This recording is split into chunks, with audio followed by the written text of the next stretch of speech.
Hey guys, this is Alfred here from Knoxcraft, and yet again we have another vehicle we're test driving and reviewing. This is the 2026 Jeep Gladiator Sport S.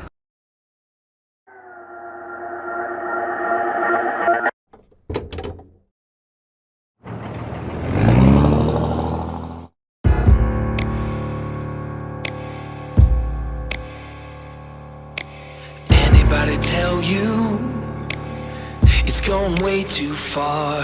No, nothing gonna help you when it falls apart. The prophets and the preachers told you, but you covered your ears, and now the end is near. Gonna tear it all down.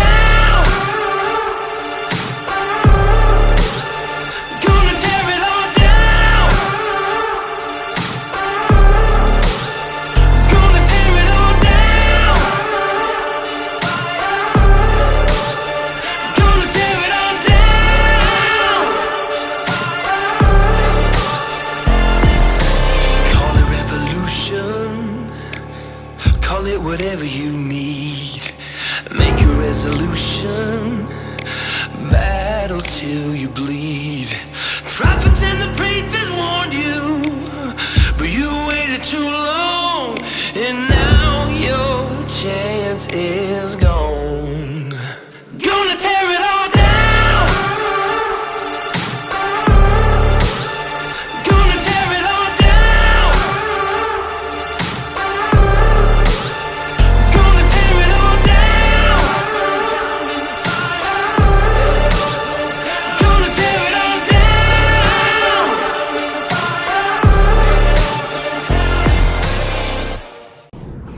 So after this, we've obviously driven it around a little bit, but I'm gonna not lie here. This is a bit of a biased review because yours truly has owned two Jeeps before seeing this one. So they're very similar. I had a 2019 Jeep JLU Rubicon, and I also had a 2020 Jeep Gladiator Sport S as well. So this is pretty much apples to apples what I kind of knew pretty well at the time. As far as drivability, I would say, you know, this is a little bit smoother than the ones that I had in the past. I'm not too sure what they've changed, whether the geometry is a little bit better or the suspension's a little bit more supple, but I do see a little bit of an improvement, even in the drivability. We know, like, back in 2018, 2019, 2020, Jeep was struggling with the power steering boxes in the Wrangler and Gladiator models. But in this one, it's a lot more refined, it's tighter. I don't notice it nearly as bad. In fact, I think it's actually improved greatly. But it'll be interesting to see, you know, if you were to put one of these up and maybe throw it on 37-inch tires or 40-inch tires, and then you'll really see this baby tick. So elaborating more on the drivability of it, it's not an independent suspension or leaf springs. This is a coil spring solid axle suspension setup.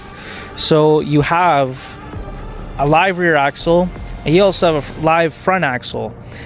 Jeep Gladiator is the only truck in this size market, or in this this category, mid-size truck, that has that option. You're not getting that in the Colorados, Tacomas. Everybody else has switched to independent front suspension, obviously because the rideability is a lot smoother. But this is the most rugged truck you can get in this size, and it is one of the few things that I really love about the Gladiator. In terms of like off-road capability and whatnot, because it is solid axle, it's a lot easier to lift these trucks. It's a lot easier to get suspension upgrades. And again, Jeep and the aftermarket almost go hand in hand. There's 1,000 options to deck these things out. You can get lift kits, you can even get axles from the crate, you can get transfer cases, you can get canopies, like racks, anything you want. The aftermarket loves these things, so it shows. And honestly, Jeep does a really good job at building a platform and building, you know, a schematic that they can build off of. They haven't changed it a lot. It's kind of the simple way Jeep has built, you know, their solid axle setups, and the aftermarket just continues to, you know, issue parts for it year after year. So that being said, though, this is a raw experience. You're gonna feel the bumps. You're definitely gonna get the noise because the whole cab on the upper part is all made of fiberglass. So so you're gonna hear the wind sweeping past you. It's not gonna be the best at temperature management, but you know, if you're looking for something that's kind of rugged and that's gonna be like a work play vehicle, this is it. This is the best, in my opinion, off-road piece you can get. So this Sport S is equipped with the 3.6 liter V6 Pentastar motor, and it's also got the 8-speed automatic transmission. This doesn't have the double reduction for the transfer case. This is just like a standard setup, but I mean, there's still accessories in mind with this one. It does look like it has an oversized alternator, and it seems like all of the Jeeps, whether it's a Gladiator or Wrangler, comes with the larger batteries. So if you were ever to kind of turnkey this with like extra lights or something, like, it has more than enough capability to run it. I'll have to pull up the numbers, but you know, in terms of like horsepower, towing, torque, and all those numbers, so from a serviceability perspective, again, Jeep hasn't strayed too far of what they're kind of known. Like, they have the same clip styles. These V6 Pentastars have been running OW20, which is a synthetic oil, for quite a while. So that hasn't changed. And you still have a dipstick for the oil for checking. And again, the servicing can mostly be done from the top down, so your oil filter is also accessible from the top. One thing I will note, and this is mostly because I actually have, you know, first-hand experience with these things. One of the things that I would do, kind of if you're doing maintenance yourself, or you're a little weary about like who you're getting maintenance done, if it's somebody other than a Jeep dealer, these oil cooler housing, which is exactly what your oil filter is connected to, they're prone to cracking because they're made of plastic. Ask me how I know. I had to swap one out. Mopar is now offering an aluminum support option so that you can replace it with something that's a little bit heavier duty. And there's also the aftermarket, Dorman being kind of the predominant ones. Back in 2022, when I had my Gladiator, I ended up going with the Dorman part. So they've been around for a long time. Either option would be okay, but that would be one of the first things I would do from like a servicing standpoint. It's not so much that they're gonna crack under like normal pressure, it's just maintenance. If you sometimes, even if you follow the torque spec and you're putting the housing on for the cap, it's susceptible to cracking. It's just, you know, the way that it's designed. So, and it's not an easy job. You basically have to pull off the entire intake system to get to it, because it basically replaces the valley pans of engines past. So it is a little bit involved, but again, like, maybe when it hold out until it becomes a problem. But it's not a glaring issue. Like, I think mine, I probably had 50 or 70,000 K on them before I even had it. My Jeep Wrangler, in contrast, had about, I want to say about 70,000, never even had that issue. So it could be isolated to certain vehicles, but just thought I would bring it up there because we are trying to be transparent with these reviews and just acknowledge it as a problem. And yeah, but otherwise it's a pretty simple engine. If you're kind of used to working in the 3.6 Pentastar from like the JKU era, this isn't too far off of it. Like, it's fairly similar. Probably actually has a little bit less plastic than before, but yeah, otherwise not too bad. So in the interior, again, we are looking at the Sport S Plus model. So it doesn't have all the advanced features that you'd be looking for in, say, like an Overland or Rubicon or high altitude or even a Mojave. So we have the cloth seats.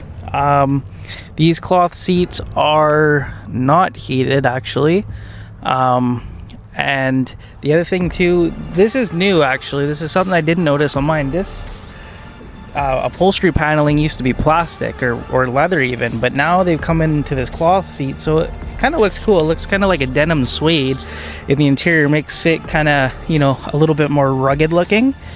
The controls haven't changed too much between, you know, the earlier generations, the Gladiators, versus this current one.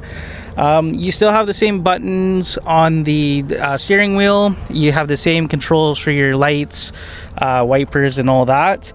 And you still have all your window controls and everything into the center, media, all that fun stuff, and all of your AC buttons and everything, again, away from the touchscreen. It's separate, which I like. What you do get is a huge upgraded screen. And the one thing I do like about this Sport S Plus model is that you actually do get the same high-level screen that you hope to get. Earlier S models, what they did is they did do a touchscreen like the larger or the higher trim level Gladiators, but it was still significantly different. It wasn't an 8.4. It was like, I want to say like a 7 or like an 8. Like, it was considerably smaller. So being able to go from like a Sport S with full option, or a Sport model with full options, you still get some of those bigger screen features. You're not, you know, constantly reminded that you're in a so-called poverty model all the time. So I do appreciate that. This one on the dash, however, doesn't have the nice LED screen behind you to tell you a little bit more about the controls. This would be very comparable to like a Sport. So you just have like a small LED screen in the middle, and all your like fuel and also your coolant temperature on the corners, and then you have your standard gauges, and then you probably have your speed or a few other modes and everything in the middle. Finally, one other thing to kind of mention with these cars is that they do have your typical hand shift four-wheel drive, so you're feeling the engagement. Everybody's kind of slowly switched to the dial into four-wheel drive on command, and Jeep is still kind of stuck with that. You know, we like our shifters, everybody appeals to them. They want to feel what it's like to grab, four low, so they do that. They keep that feature in lock. But with that being said, Jeep doesn't have a lot of the drive modes that you see in the automatics of today. As we've seen in the Ranger XLT, we were able to drive it or switch it between like an eco mode or a regular mode or a sport mode or any of those things. There's not any of that here. What you see is what you get. There's probably a little bit of transmission learning with the ECMs and the TCMs. So, I mean, they'll pick it up and they'll kind of adapt to the way you drive, but you can't actively switch the modes. It's still very raw. And that's kind of the part that Jeep is really pushing on these things. This is a raw experience. So going back to the awesome LED screen displayed in this thing, it has all the driver modes. It's a little bit more interactive than previous models. You have your Apple CarPlay at a grander scale.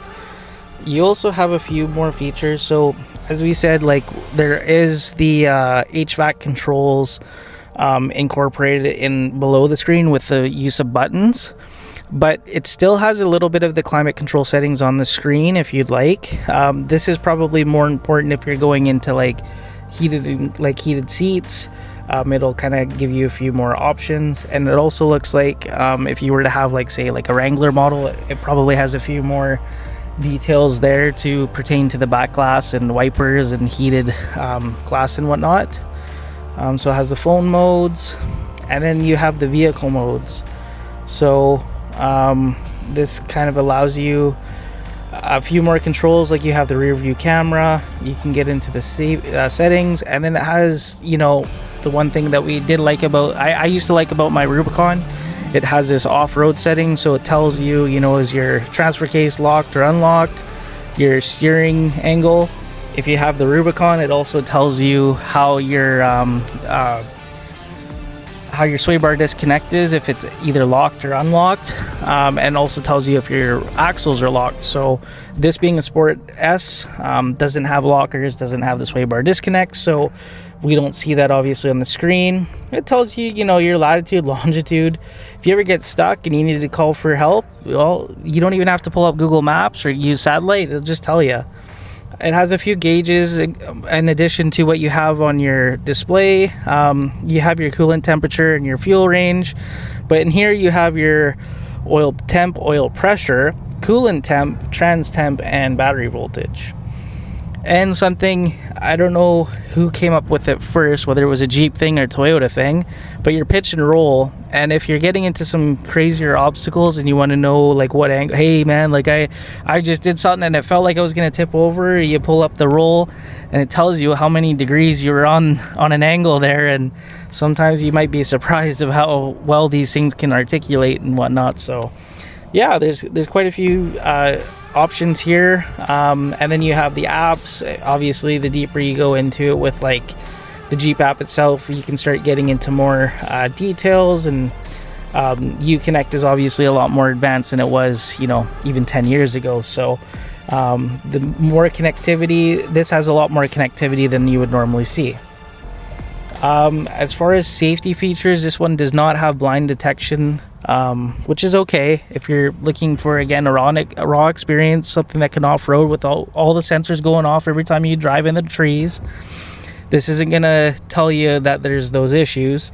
It does have adaptive cruise control, which is neat, and it looks like that's kind of about it for safety features, other than your auto lights. So yeah, there's a few cool features in this thing. A little bit in comparison to like a lot of the other vehicles in the market right now, it's probably not the most refined interior, the refined for like safety advancement, but for what it is, it really doesn't feel like you're too far away. I mean, it's got its own presence of elegance. And the other thing that I gotta say, and is probably the elephant in the room, is what other truck on the market can you drive with the top off? Full freedom panels, two of these to take off fairly easily if you just want to, you know, drive without a roof for the day or for even like an hour. But if you want to take the whole thing off, that back piece does still come off, and Jeep being Jeep, the kit's included. Now for the backseat test. You got a grab handle here. It's a little bit of a jump. One thing that's different about this truck as opposed to the other ones is this angled piece here. And I don't know, maybe it's because they kind of shaped it so that they could reuse the doors from the Wranglers for the Gladiator as well to keep on production numbers. But honestly, that's kind of my only pet peeve, especially with the you know, your door latch kind of catching you as you try to get in, kind of almost knees you in the ribs. But one thing I will say is that there is a little bit more height here. You have the sound speaker in kind of your peripherals here, but your head height, you know, you got quite a few inches here. It does have curtain airbags, but the leg room, holy smokes, this is comparable to like a Ford level. So there's lots of space back here.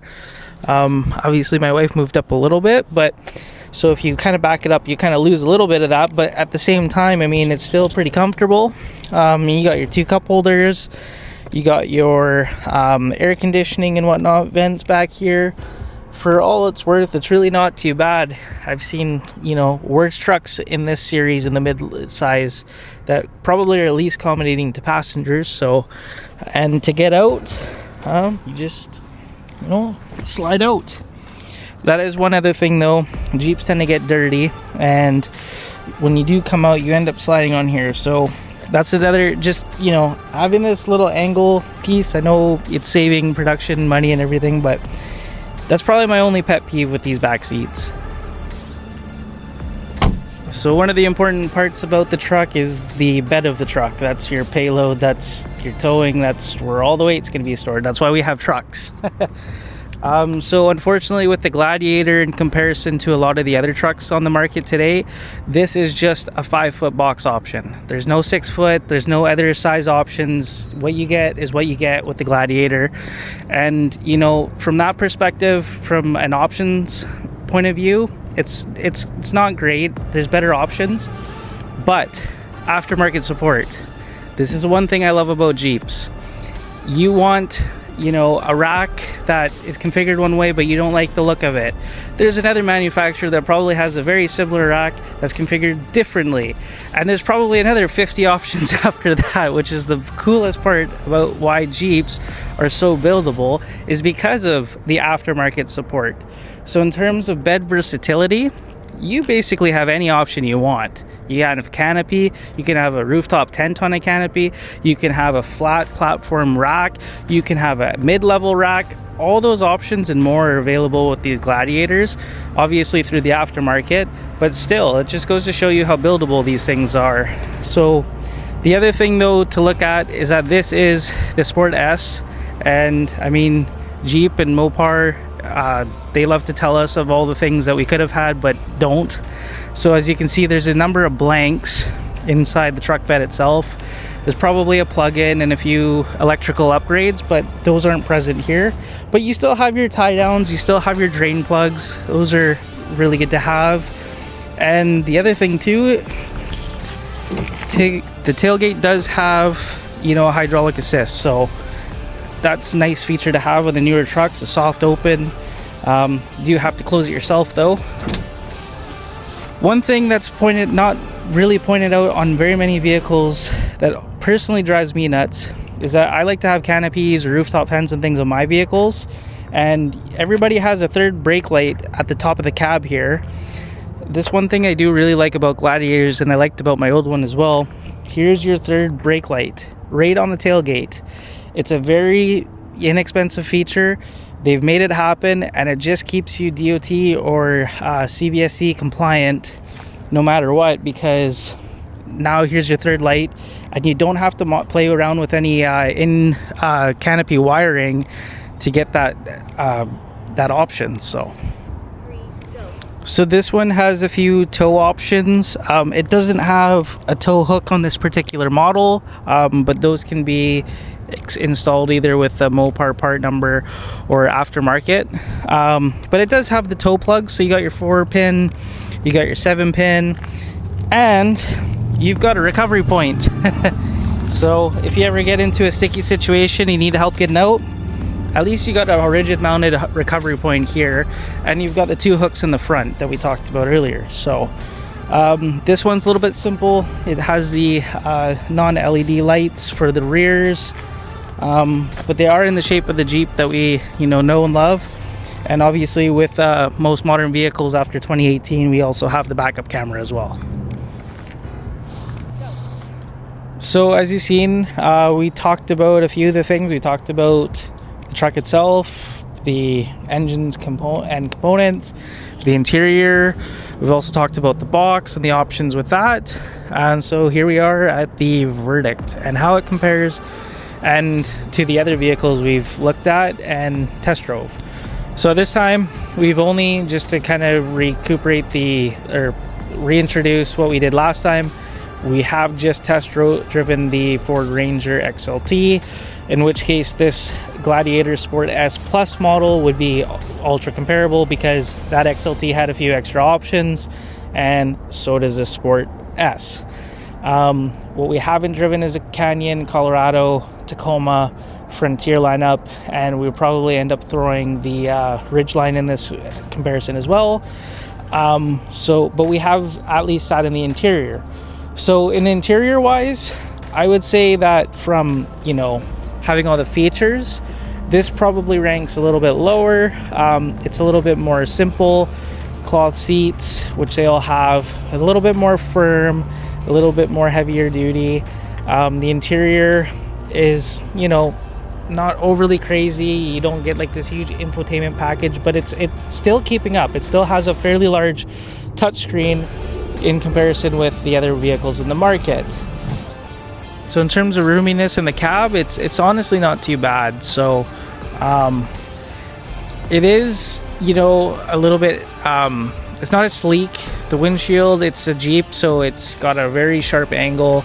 They're not the most aerodynamic, so you will see, you know, a little bit more, a little less fuel efficiency out of these things, but it's, you know, and it doesn't have all the drive modes. It doesn't have eco mode and whatnot, so it's not going to change the transmission and engine characteristics to suit, you know, highway driving versus like in town. So it just has the auto start and stop features. So it doesn't really have a lot to offer in the fuel efficiency front. It doesn't have the drive modes, but as I said, like, this is more of a vehicle relating to like people who like a raw experience, something that's simple, something that, you know, you can feel the road. It's like an enthusiast level vehicle. If somebody wants like a convertible, like if they want to have a truck, if they're the kind of person that chooses an option, they said you have to pick between three things, and you're kind of sitting there go, well, why can't I have all three things? This is probably the closest thing to that in the midsize market. You're getting a truck, you're getting a Jeep, you're getting solid axles, and you're getting a convertible all in one, which is, I mean, unheard of in this day and age with all the safety advancements. So from a perspective, from like an enthusiast or a raw perspective, this is an awesome truck. And even from an off-road capability perspective, yes, I know you have the Ranger Raptor to compete against. You also have the ZR2 AEV Bison from the GMC and Chevy lineups, and even the Pro 4X and the TRD Off-Road Pro. But out of all those options, those are turnkey off-roaders. This is the only option that you're going to be able to build into the most capable. Those guys are going to have to, you know, swap out suspension pieces in order to put portal axles. They have to spend a bunch of money to get to the same point that a 2.5-inch lift on a Rubicon model with the Highline fenders, and all of a sudden you can stuff 37-inch tires or 40-inch tires, and you probably don't even notice a difference for the gears, so you don't even have to swap out the differential ratios, which is great. So that's just my opinion. I think this is definitely the most off-road capable. If you're looking for like a work play vehicle, again, it's really good at playing. It's okay at working. I'm gonna bring up my bias again. I had a 2019 JLU. It's a Wrangler. It's not a Gladiator, but it was a Wrangler, and I worked in construction with that. And even though I was going to and from the job sites, we had to go heavy kilometers. I constantly had to do inspections. I did some surveying with it, and it did great. Like, honestly, I drove on the highways fine.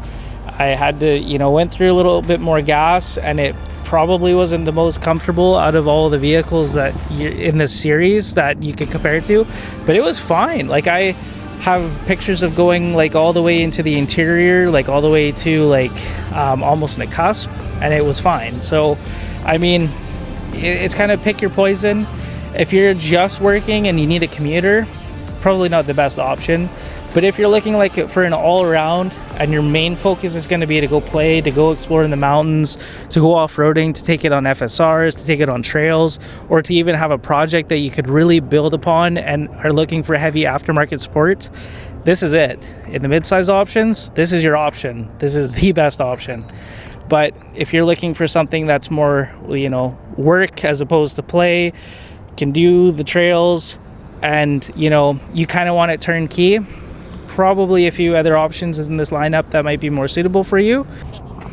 So yeah, we want to make a big shout out to our friends at Maple Ridge Chrysler. They've been ultra accommodating for us to test drive this 2026 Gladiator Sport S.